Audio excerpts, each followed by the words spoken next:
সবাই বলো জয় মা তারা। জয় মাতা। লক্ষ লক্ষ মানুষ সারা বছর মা তারার টানে ছুটে যান এই মহাপীঠ তারাপীঠ ভ্রমণে। তো এই তারাপীঠ একটি সিদ্ধপীঠ।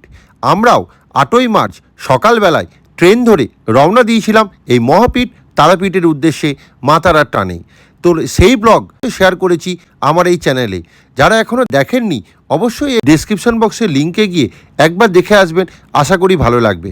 তো আমরা নৈহাটি থেকে রওনা দিয়ে একটি নতুন পথে তারাপীঠ পৌঁছেছিলাম।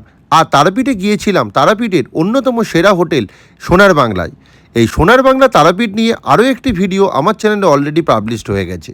তো আগের পর্বে আপনারা দেখেছেন যে আজকে 8ই মার্চ 2026 সকালবেলায় আমরা মা তারা এক্সপ্রেস ধরে তারাপীঠ রোডে নেমে খুব সহজেই তারাপীঠ স্টেশন থেকে তারাপীঠ এসে পৌঁছেছি। তাহলে এই ব্লগে আপনাদের সাথে শেয়ার করব আমার এই তারাপীঠ ভ্রমণের গল্প।